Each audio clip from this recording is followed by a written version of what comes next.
We were not built to lead from fear, pressure, autopilot thinking, or even other people's expectations.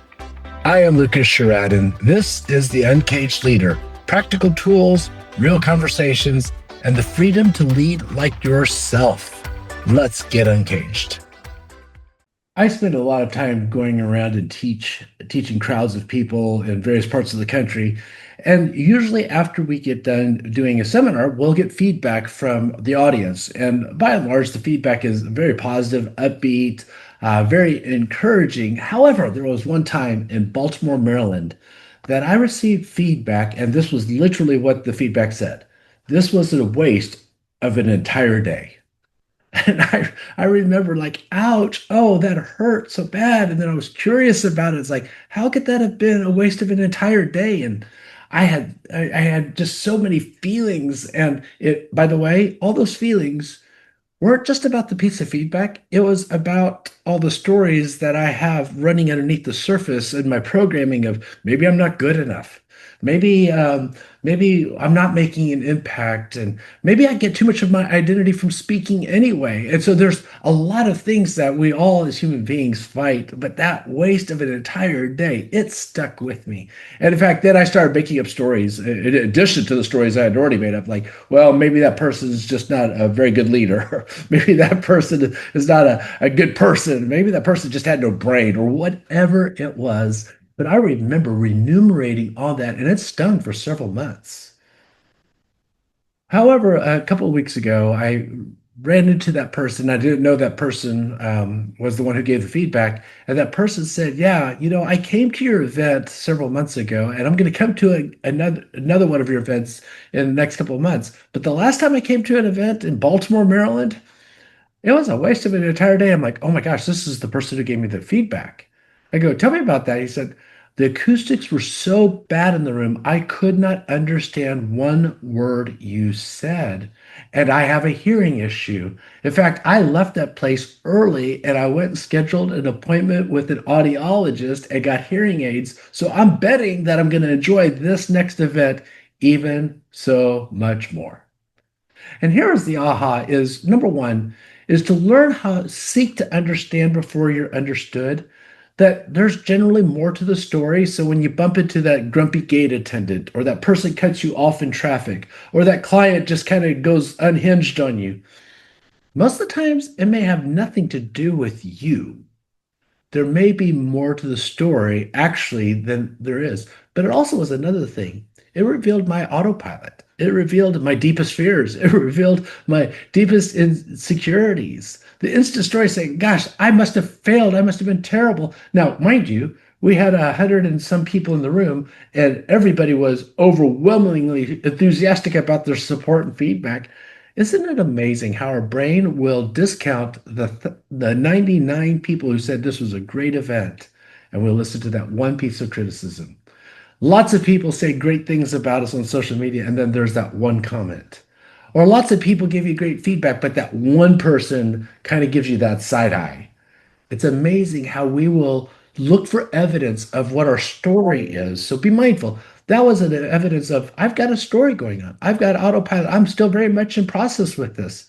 And it revealed my internal story. And that was evidence that maybe I'm not very good at this. Maybe I shouldn't be doing this at all. That evidence loop was kicking in within minutes. And I was looking back in my past, and every time that I think I've fallen on my face, or other people had rejected me, or other people who didn't think I was good enough, and I was building a case against myself when the real issue was something entirely not about me anyway.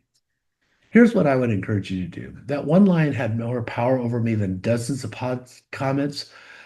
It's not an accident. It's how the cage actually works. You see, your cage, my cage, doesn't need much evidence. It just needs my agreement. I wanted to ask you this question. What if instead of me going internal and feeling all the shame spiral, what if I asked myself, what else could this mean?